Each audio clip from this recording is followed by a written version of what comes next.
Welcome to Good Mythical More. Here we are. Another slightly weird more where there's no wheel because we just showed part 2. We're just stretching of our documentary. We didn't just show it. We watched it.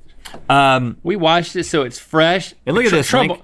Troublemakers. You're wearing. Let's discuss the trouble that we've made. Link is wearing the Bleak Creek High School class of '96 shirt, which features a demon because in the world of Bleak Creek, what we did is we went back to what would have originally been the case in Bowie's Creek when they used to go K through 12 in that school, that little building that we went K through 8th, but now it just goes K through 5. But they've changed it to the Knights, of course. It's not the demons anymore, but these are the official colors. And this is the year that we graduated high school officially. Looks good on you, man. But it says Bleak Creek, so it's a little confusing. A little confusing because Bleak Creek is not a real place. We made it up for the book. So it actually wasn't.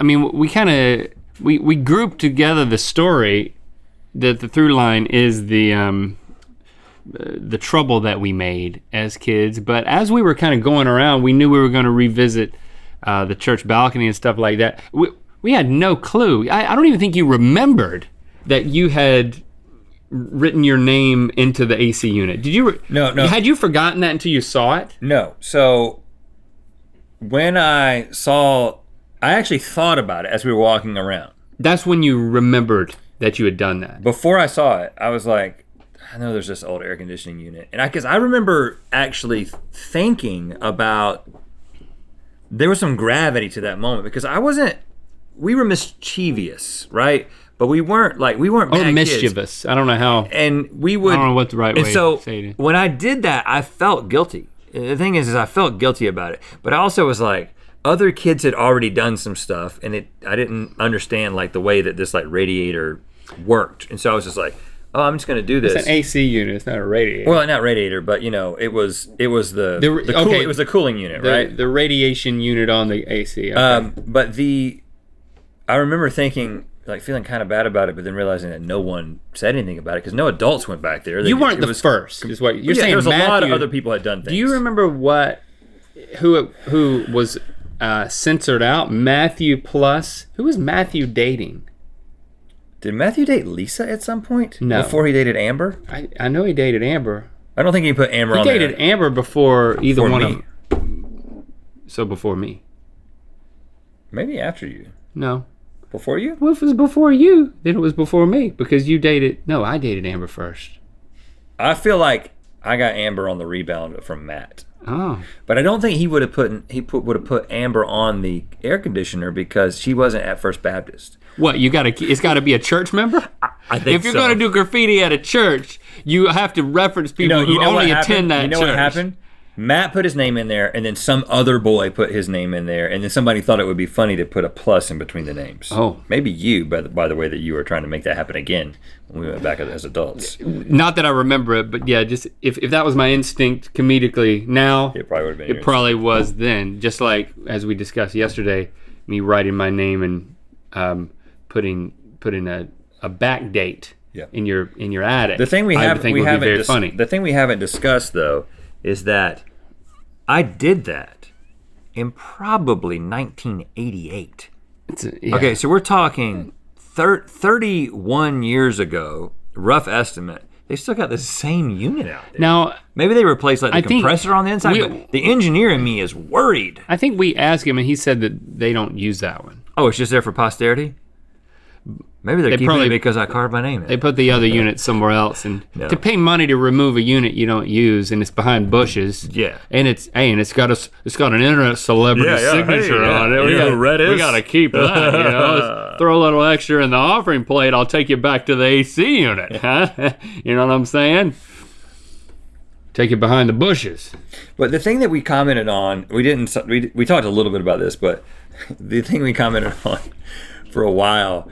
After going in there was the design of the sanctuary. We were like, that's a really, the way it brought all the focus to the person standing in the middle, it's kind of in the balcony. It kind of felt like the Ryman in Nashville that we played at, which was originally a church as well. And you felt like it was one of the coolest places we've ever played. Bowie's Creek First Baptist Church, not quite the Ryman, but Similar vibe. Church vibe. Yeah, man. It was so weird going back. I mean, it was, you know, having not been back in there at all since, I mean, it'd been a long time. But as far as the other things we did to be troublemakers, like I was actually, when you spotted your signature on the AC unit, I was saying that, well, I remember playing behind the church, and then some of the older kids, David in particular, would talk me into skipping Sunday school and walking DB? and walking down to the shortstop and stealing candy. Because he would do that. Well, and also, and the fight I had with him I do not think I ever did it. Was at church. Do you know that? That's good. It's good. It's good to do something naughty at a place where you can instantly be forgiven. The wrestling fight happened in the little yard we were walking through, where you were saying I was too scared of God to do that. That little side yard, which used to have like you got in a tussle, a well or something there. There was some sort of like brick structure. I just remember being on the ground and like look, his hand was like on my face, pressing it down into the grass, and I could see brick. I was like, I gotta get this brick out of my field of vision. And I wasn't a good wrestler. There's too much to grab. Everyone can get leverage on me. And so once you get me on the ground, it's like UFC, man, I'm out. So you're saying you lost? It ended we just eventually gave up. When you get tired, when you don't fight on a regular basis and then you fight for like 38 seconds and you're like, oh, you get winded. I'm tired, man. And so we just kind of just slowly gave up, and we're like, yeah. I never don't let that happen again. Like I said, I never once got in a fight, and I think which is very surprising that. I'm not surprised you haven't been in a fight. I'm surprised you've never been punched. Here's my theory. A lot of the teachers gave me that feedback too. My theory is that you're much more prone to getting in a physical altercation with somebody if you have an older brother. I think that contributes a lot. I mean, as an only child, like I didn't have physical contact with anybody. Like there were days that I wouldn't see humans. Wow. Okay. I would just, I would talk to my GI Joe people. Yeah, I had a lot of light fighting. I called those the weekend. Brother. The times when I didn't see people. Oh, the weekend. I'd call that the weekend. But I never punched my brother in the face. He never punched me in the face. But you would wrestle, Cole.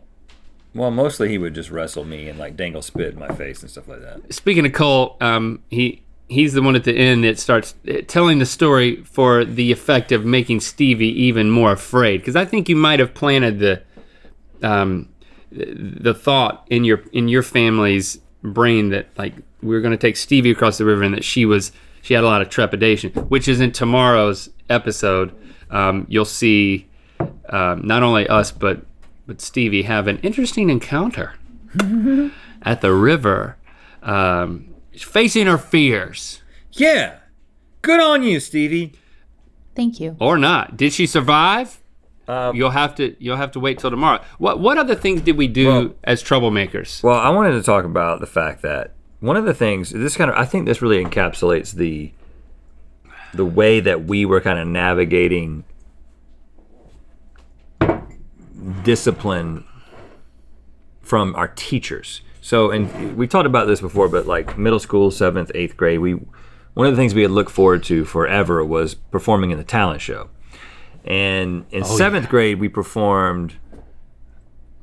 That was the Digital Underground year. Yeah. Humpty Hump? The same song. So we did the same song.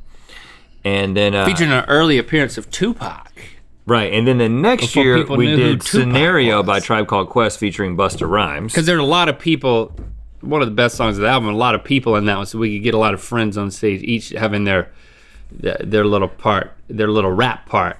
And the teachers were very concerned that we were saying inappropriate things. So they did two things. They brought me into a room and played the entire song. So I'm sitting in a room with two teachers, just me and two teachers, and they're playing Scenario by Tribe Called Quest, and like looking at my face, and of course I only know my part, which was Q-Tip's part. And but then they apparently brought you in and had you recite the lyrics. No, what happened was, apparently after your Inquisition, they didn't learn anything. So then they told me I had to write down all the lyrics to the song because they couldn't understand any of it. So I wrote down, you getting a call?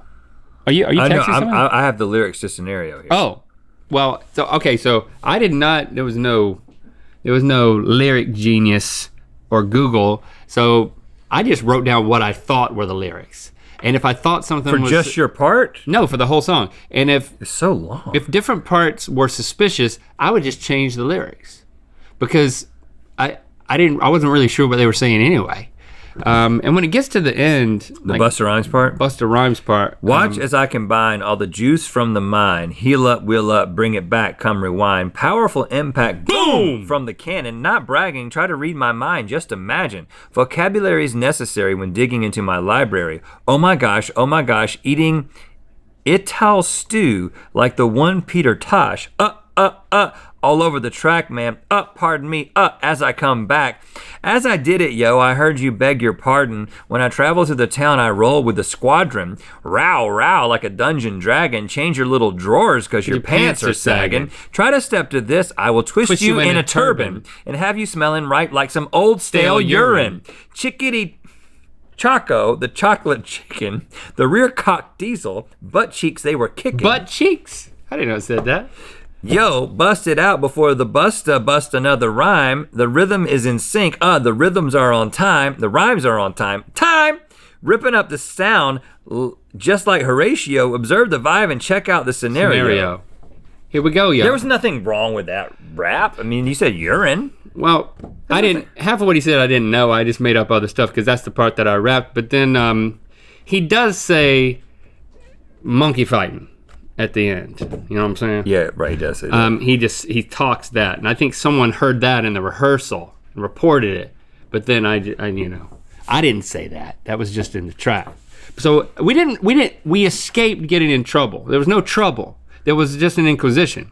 It's kind of like the time that the principal called us to his office. To the principal's office. Mr. Futrell. And he said, listen, I hear that you boys are hitting each other in the testicles. And you can't do that. And of course, we did that in Rhett's bedroom, but everybody, it was like a wave of testicle hitting at school. Like you just go up to people and... What do we call it? You would hit them with the back of your hand. You'd knock them in the nuts with the back of your hand. What do we call that? We didn't come up with this. Nut knocking? But I don't remember. But we got in trouble for it. Somebody's Googling. It's like, you nut knocking. Well, nope, that's not I mean, the principal... Don't look that up. The principal... Oh, it's called sack tapping. I'm not gonna say what it's called. Yeah. Sack tap. Attacks by slapping, tapping, punching, kicking, elbowing, twisting, or backhanding a male victim's testicles. The term derived from sack, slang that refers to the scrotum. And the activity is a form of groin attack. This is from Wikipedia. Groin attack is the category. He said sack tapping is the subcategory. He said it can Apparently give you... there's other ways to attack a groin. It can give you testicular cancer. That's what the principal told us. Oh yeah, he did. He talked about that. You also remember the time he went to that... I don't know if that's true, but we stopped. He took us on a field trip and he poured a bucket of water off of somebody's deck from really high up and we watched it expand. That was also Mr. Futrell. I was in Miss Campbell's class, wasn't invited to that. I don't need to see anatomical pictures of a scrotum. Well, but do you know what yours look like? I like how the picture of the scrotum, there's a guy drinking coffee sitting at a table, and then there's like an arrow pointing from his crotch to an inset of like an anatomical cross section. Go ahead and do a cross section of my scrotum. I'll just stand here and drink coffee. We were good kids. Yeah, we were. Our new novel, The Lost Causes of Bleak Creek, has its own clothing collection. Pick your favorites at mythical.com.